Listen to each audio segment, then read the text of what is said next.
জীবনে যে কোনো কাজ ধৈর্য সহকারে করতে হবে।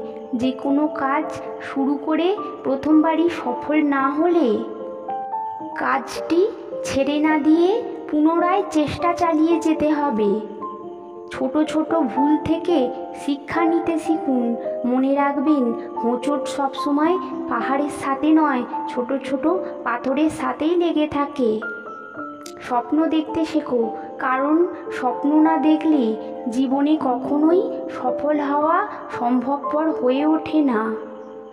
নিম পাতা উচ্ছে তেঁতো হলেও যেমন আমাদের শরীরের জন্য উপকার, ঠিক তেমনভাবেই আপনজনদের বলা কিছু কথা তেঁতোর মতো লাগলেও তা কিন্তু আমাদের জন্য আসলে উপকারী। জীবনে সবসময় প্রতিশোধ নেওয়ার প্রয়োজন হয় না, কারণ সময় সব কিছুর জবাব দিয়ে দেয়। আকাশ ও মানুষের মনের মধ্যে অদ্ভুত একটা মিল রয়েছে। আকাশটা যেমন মাঝে মাঝে মেঘে ঢাকা পড়ে যায় এবং কালো হয়ে যায়, ঠিক তেমনভাবে মানুষের মনের মধ্যেও মাঝে মাঝে দুঃখের মেঘ জমে যায় এবং মনটা ভারাক্রান্ত হয়ে যায়।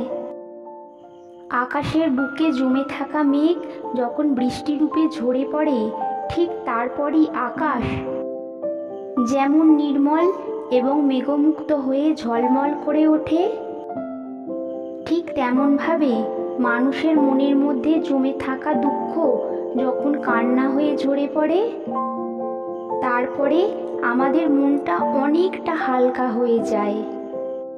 জীবনে ভালো থাকতে হলে এই কথাগুলো অবশ্যই মেনে চলুন।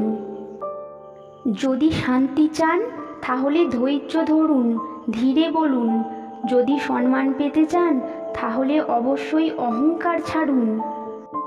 যদি সুখ পেতে চান তাহলে আপনার যা আছে সেটাতে সন্তুষ্ট থাকার চেষ্টা করুন।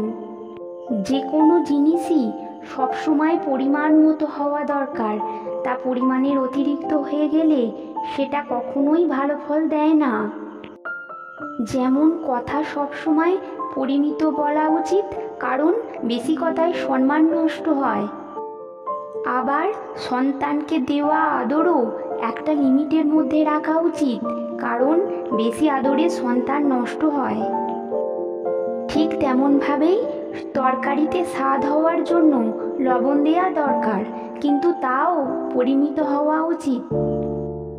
কেউ যদি আপনার উপর হিংসা করে তাহলে মনে দুঃখ পাবেন না। মনে রাখবেন, হিংসা তারাই করে যাদের যোগ্যতা কম। মানুষ যদি তার যোগ্যতার সঠিক কদর পেত, তবে অযোগ্য ব্যক্তিরা কখনোই সমাজের মাথা হয়ে উঠতে পারত না।